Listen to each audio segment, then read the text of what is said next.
Student, I am Shruti Gaur. Bioversity में आपका स्वागत है। तो हमने लास्ट वीडियो में कौन सा टॉपिक कंप्लीट किया था? हमने किया था माइक्रोप्लाज्मा। तो जो आज का टॉपिक है वो है हमारा बैक्टीरिया। सबसे पहले बैक्टीरिया के बारे में एक जनरल इन्फॉर्मेशन जान लेते हैं, क्या होता है bacteria.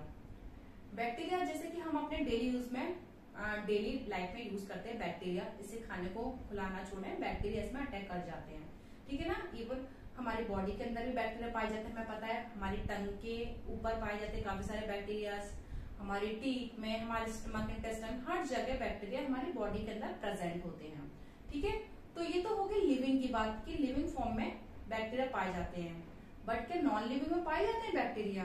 Yes, bacteria non living में भी पाए जाते हैं। जैसे अगर हम अपने बाथरूम में देखें तो हमारा वॉश बेसिन, हमारा कमोड, या अगर हम जिस चीज को हम टच करते हैं, क्योंकि हमारे इसमें हाथों में या हमारी बॉडी के अंदर होते हैं बैक्टीरिया, तो हम जिस भी चीज को टच करेंगे क्योंकि हमारे हाथों में बैक्टीरिया होते हैं तो उस चीज में बैक्टीरिया पहुंच जाएंगे। तो बैक्टीरिया हमारे लिविंग के थ्रू या हमारी बॉडी के थ्रू नॉन लिविंग में भी पहुंच जाते हैं। तो बैक्टीरिया हर जगह पाए जाते हैं। तो ये तो बैक्टीरिया की इंफॉर्मेशन होगी, क्या होते हैं बैक्टीरिया हर जगह पाए जाते हैं, ठीक है। चाहे वो हमारा खाना हो या कोई भी चीज हमने खुली रख दी हो, हमारे खाने का सामान हो, या कोई भी सड़ा गला चीज हो, कोई चीज खराब हो रही हो, या कोई मीट हो, कुछ भी फ्रूट्स हो, उनमें बैक्टीरिया अटैक कर जाते हैं, ठीक है। अब ये जो बैक्टीरिया होते हैं वो एक सेल टू टाइप की होती है, हमें पता है। एक होती है प्रोकैरियोटिक, एक होती है यूकैरियोटिक, ठीक है। प्रोकैरियोटिक सबसे प्रिमिटिव है, यूकैरियोटिक मॉडर्न है। तो जो बैक्टीरिया होते हैं प्रोकैरियोटिक सेल होते हैं। प्रो का मतलब होता है प्रिमिटिव, कैरियोटिक का मतलब होता है न्यूक्लियस, जिसमें न्यूक्लियस अब्सेंट होता है। तो हम कह सकते हैं बैक्टीरिया में न्यूक्लियस अब्सेंट होता है, ठीक है। और तो हाँ, बैक्टीरिया प्रोकैरियोटिक सेल होते हैं क्योंकि इसमें न्यूक्लियस अब्सेंट होता है। तो ये तो हो गया बैक्टीरिया के बारे में जनरल इंफॉर्मेशन। अब मैंने कुछ डेटा लिख रखा है, क्योंकि ये थ्योरेटिकल है तो हमें ऐसे ही याद रखना है, क्योंकि इसमें कुछ भी समझाने का नहीं है। साइंटिस्ट ने में कुछ समझाने का हुआ तो मैं डायग्राम बना के प्रॉपर समझा दूंगी, क्योंकि इसमें कह सकते हैं हमें याद ही करना है। अपने दिमाग में 2-3 बार लिख के, साइंटिस्ट के नेम है हमें याद रखने हैं, इसलिए थोड़ा सा ये बोरिंग भी हो सकता है। जो बॉटनी है थोड़ा सा बोरिंग जूलॉजी कंपेरिजन में है, क्योंकि जूलॉजी में काफी सारे डायग्राम है। डायग्राम के थ्रू हम चीजों को अच्छे से एक्सप्लेन कर सकते हैं, बट बॉटनी में ज्यादातर थ्योरेटिकल है। डायग्राम है बट साइंटिस्ट के नाम ये सारी चीजें थ्योरेटिकल है, तो हमें ऐसे ही याद करना पड़ेगा। इसलिए मैं पहले ही लिख रखा है जिससे कि लिखने में टाइम वेस्ट ना हो, ठीक है। अब सबसे पहले हम डिस्कवरी की बात करते हैं कि बैक्टीरिया को किसने डिस्कवर किया था। साइंटिस्ट थे एंटोन वॉन ल्यूवेनहॉक। कहाँ के थे? डच के थे। कब किया था? 1683 में से डिस्कवर किया था। किसने? एंटोन वॉन ल्यूवेनहॉक ने। तो इन्हें बोल सकते हैं फादर ऑफ बैक्टीरियोलॉजी भी कह सकते हैं। बैक्टीरियोलॉजी, बैक्टीरियो मतलब बैक्टीरिया, लॉजी मतलब स्टडी। तो जिसने स्टडी की तो उसे बोलते हैं हम एंटोन वॉन ल्यूवेनहॉक।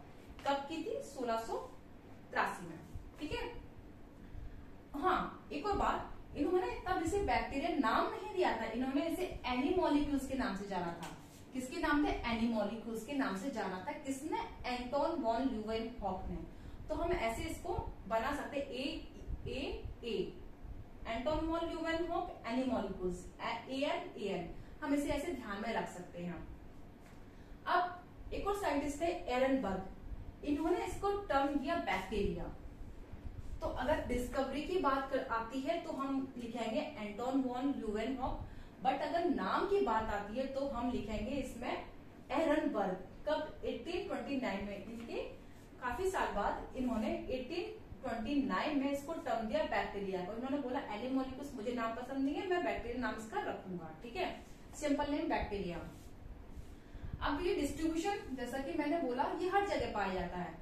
तो ये होता है यूबिक्वाइट्स, इसे बोलते हैं टर्म यूबिक्वाइट्स, मतलब हर जगह पाए जाने वाला, ठीक है। और इसका जो टेम्परेचर होता है, प्रॉपर एप्रोप्रिएट जो टेम्परेचर होता है वो होता है इसका 190 डिग्री सेल्सियस से 78 डिग्री सेल्सियस, मतलब इनका परफेक्ट टेम्परेचर होता है। इतना टेम्परेचर होगा ये अपना वहां पर अड्डा बना लेंगे, ग्रुप बना लेंगे, वहां पर रहने लग जाएंगे। एप्रोप्रिएट टेम्परेचर जैसे ह्यूमन बॉडी का रहता है एक 37 डिग्री सेंटीग्रेड, हमारे लिए अप्रोप्रिएट होता है। बाहर ज्यादा गर्मी हो जाती है तो हम एसी, कूलर, ये सारी चीजें चलाने लग जाते हैं ताकि हम अपने आप को सर्वाइव अच्छे से कर सके। तो इनका जो प्रॉपर टेम्परेचर होता है वो होता है 190 डिग्री सेल्सियस से 78 डिग्री सेल्सियस।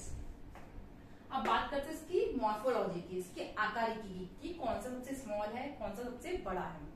तो सबसे स्मॉलेस्ट बैक्टीरिया की बात करते हैं हम, तो सबसे स्मॉलेस्ट बैक्टीरिया वो है डायलिस्टर न्यूमोनिसिनेट्स, साइज 0.15 माइक्रो से 0.3 माइक्रो।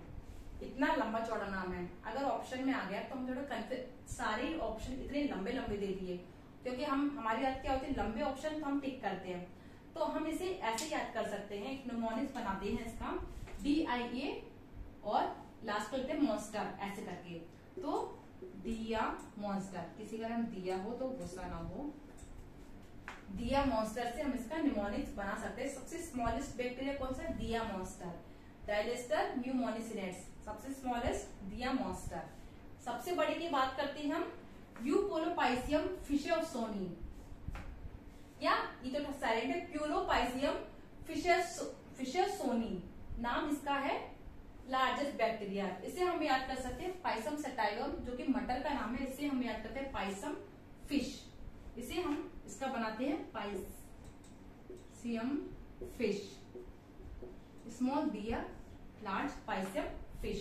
तो प्यूलोपाइसियम फिशरसोनी, क्या प्रोनाउंस इधर कोई भी प्रोनाउंस कर सकते हैं जैसा मर्जी है, ठीक है।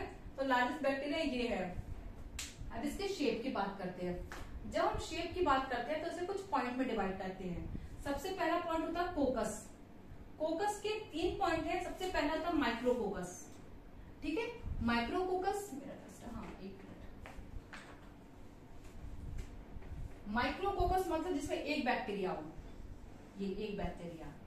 डिप्टोकोकस जिसमें 2 बैक्टीरिया हो। स्ट्रेप्टोकोकस जिसमें पूरी एक चेन बन जाए, ये होते हैं स्ट्रेप्टोकोकस। तो शेप की बात करें, सबसे पहला पॉइंट होता है कोकस। कोकस में भी 3 पॉइंट है, माइक्रोकोकस, डिप्टोकोकस और स्ट्रेप्टोकोकस।